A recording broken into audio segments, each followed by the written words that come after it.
Yeah, one name I would encourage people to look at on the bracket is Drake. They're the 11th seed in the Midwest, in the West. They're going to play Missouri as a 6.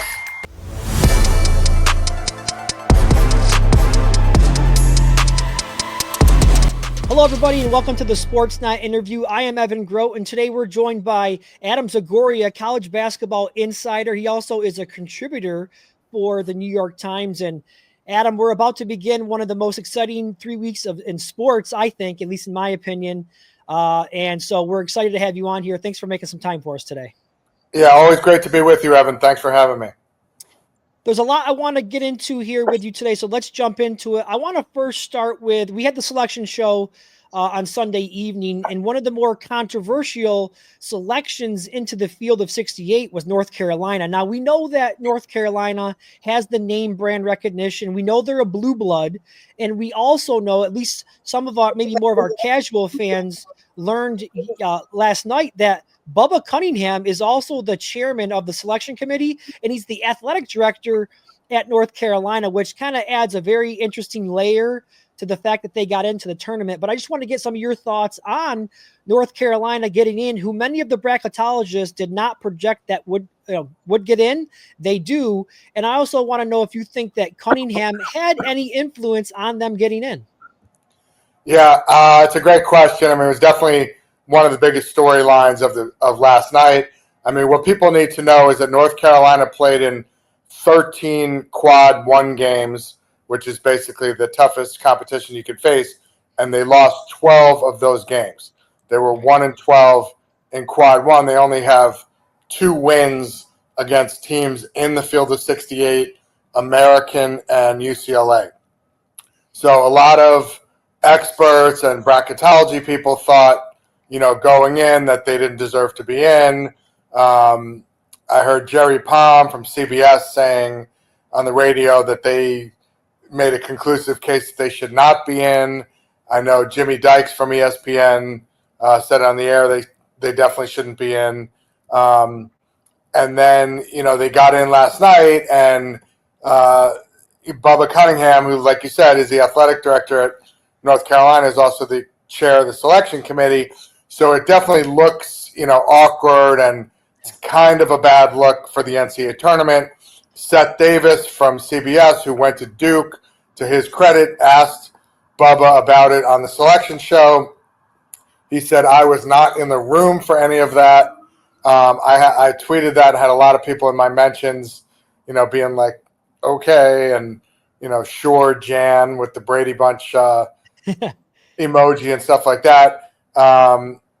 Keith Gill, who was the vice chair of the committee, said that, they ran through all their protocols and Bubba didn't influence them, and that if UAB had beaten Memphis in the American tournament, North Carolina would not have gotten in. So, you have to kind of take them at their word that he didn't influence things, but it is kind of a questionable optic, and you wonder, if you're a fan of West Virginia or Indiana, these other 2 teams that didn't get in and had more quad 1 wins, you're kind of like, what the heck happened here? Yeah.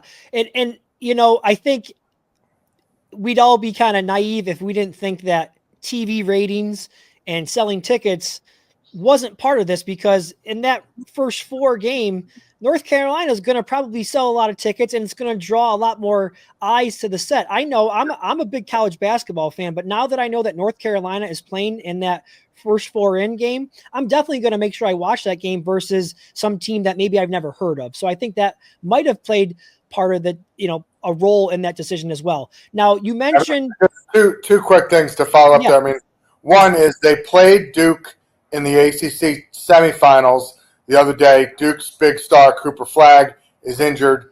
He did not play in that game, and North Carolina really could have helped themselves legitimize themselves in the eyes of everyone if they won that game, even without Cooper Flagg. They were losing badly for most of it. They made it close, and then they ended up losing anyway. And the other thing that, you got to point out, I know Bubba Cunningham. I think he's a good guy. I don't think he did anything nefarious here, but it is in his contract that he's going to get bonuses if North Carolina is in the field. If they make, I think, the the Sweet 16, he gets 50 grand. If they win the tournament, he gets 100 grand. So he does get bonuses if they go far. Wow, that's a good nugget. That I learned something new there. I was not aware of that, and I'm sure a lot of our viewers are gonna find that interesting as well. So thank you for that information there. Now you touched on a couple of the teams that probably got snubbed. Maybe like Indiana, West Virginia was a team that I thought was deserving of getting in, but they're left out. Overall, though, when you look at the field, how do you think the committee did? Yeah, I think they did very well. I mean, I think everyone thinks, Evan, this is going to be, one of the strongest tournaments in recent memory. I mean, big picture here is that because of NIL, name, image, likeness, money, and the transfer portal, there are a lot of older, experienced, strong teams. Freshmen, unless your name is Cooper Flagg, generally don't have as much of an impact in college basketball anymore. So there's a lot of teams that can get good and old quickly through the portal. So there's a lot of parity. Look, there's always going to be a couple teams that are upset they didn't get invited. Last year, Seton Hall and St. John's from the Big East got left out. There were a lot of bid thieves. This year it's West Virginia and Indiana. But, overall, I think they did a great job. There's 14 SEC teams in this field. It's the most ever from one league. The Big East had 11 in 2011.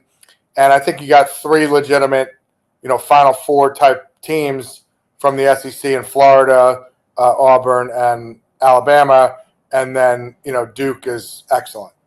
Yeah, perfect segue there, because I did want to ask you about the SEC. You mentioned the record 14 teams in, which is incredible when you consider they have 16 teams in the conference. So almost every team made it to the tournament this year. It's been since 2012, the last time the SEC has won the tournament. Some are calling it the best conference ever that we've ever seen in college basketball. But what I'm interested to get your opinion on is, because of the accolades that they've received for this great conference, great regular season, record-setting 14 teams into the conference, do you think that there's a little added pressure on the conference as a whole to make a successful run, maybe 1, 2, 3 of these teams to make a run here in the postseason? It's funny. I was talking to my buddy Mike DeCourcy from the Sporting News the other day, and I said, look, if an SEC team doesn't cut down the nets in San Antonio, it'll be a failure for the league. It will be considered a failure. And he said, what if they get 3 teams in the Final Four plus Duke, and Duke ends up winning the title? Now, that's a great question, right? I mean, the Big East got 3 teams in 1985 in the Final Four. Villanova ended up winning. So, I don't think these schools view themselves as the SEC right now. They're all trying to win games individually, for Auburn, for Alabama, for each school individually. That said, if at the end of the day, it's kind of like the Big Ten. Big Ten, for several years now, everyone's talking about what a great league it is. Maybe it's the best league in the country. They have not won a championship since 2000, when Bill Clinton was president and, Michigan State won the title. And, it's like you said, it's 2012 for the SEC. So both of these leagues, once again, have a lot of teams in the tournament, and if they don't cut the nets down, if Duke or UConn or somebody from another league wins, I do think it will be a failure for those leagues. Yep, Mateen Cleaves back in 2000 with the Michigan State Spartans. The Flintstones. Yeah. That's right. So I wanted to, you mentioned the Big East there a little bit, and I know that that's close to home for you, based on where you live.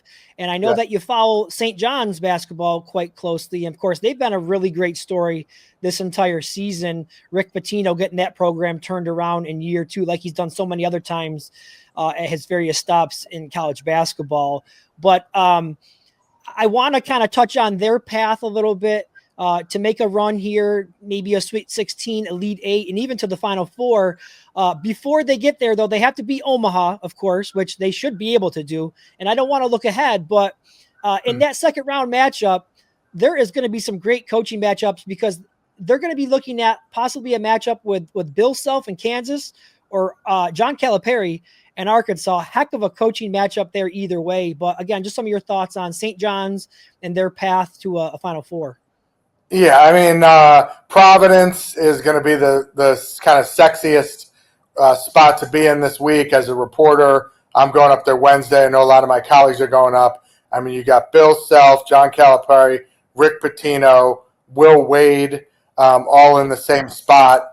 He's linked to the North Carolina State job. So there's going to be no shortage of storylines up there. And, yeah, I mean, you got Bill Self and John Calipari, Kansas and Arkansas are going head-to-head in the first round. One of those coaches is going to be out in the first round.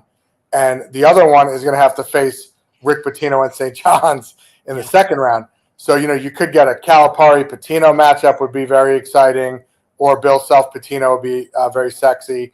Look, St. John's, you cannot overstate the job Rick Pitino has done at St. John's.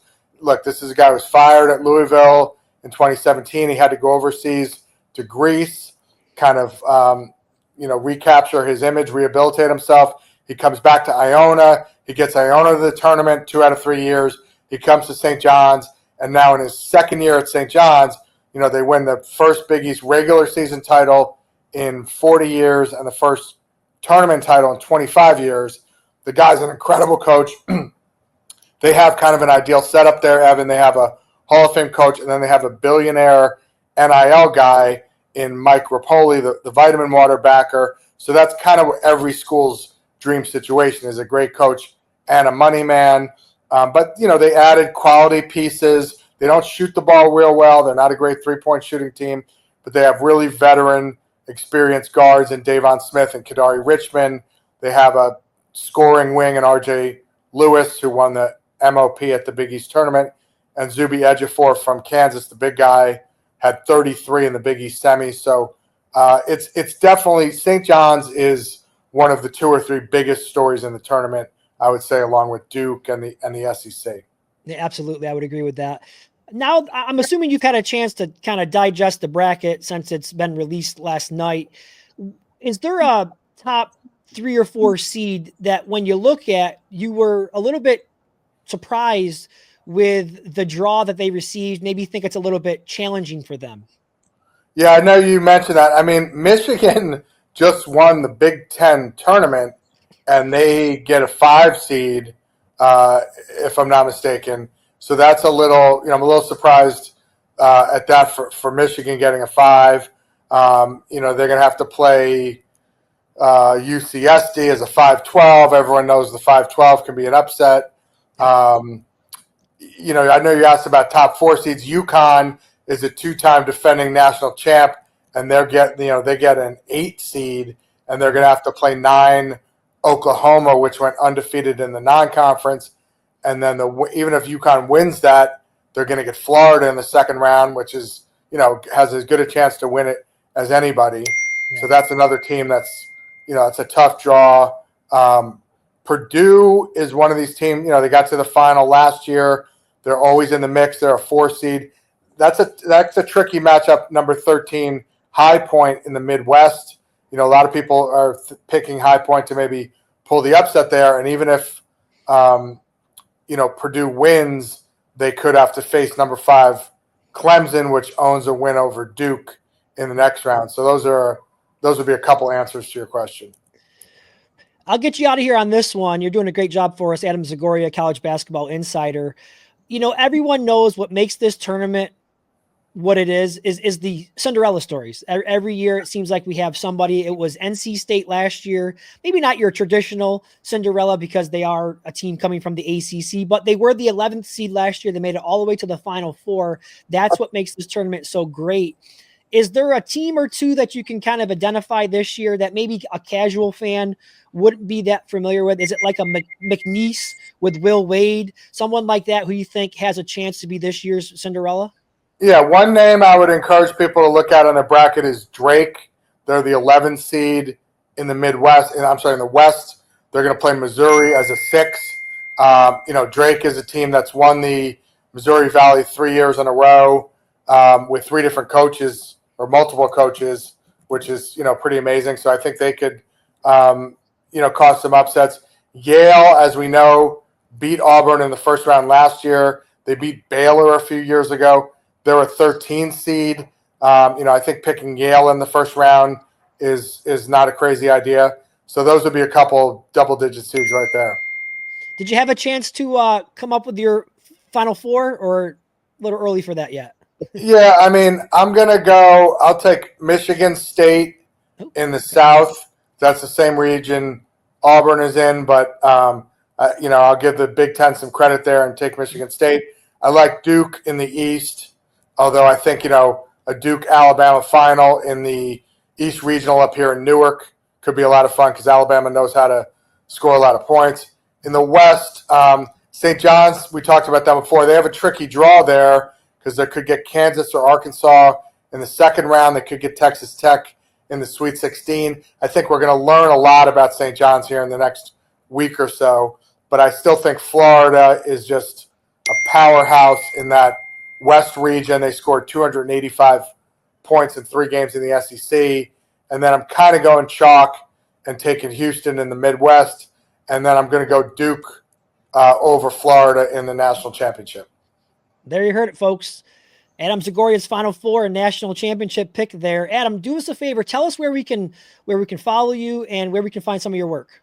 Yeah, thanks. You can just get me at Adam Zagoria on Twitter. That's the easiest place. A lot of links to NJ.com, Forbes, and zagsblog.com.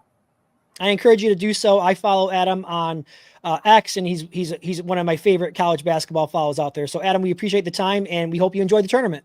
Thanks, Evan. You too. Have fun, man. Enjoy the madness.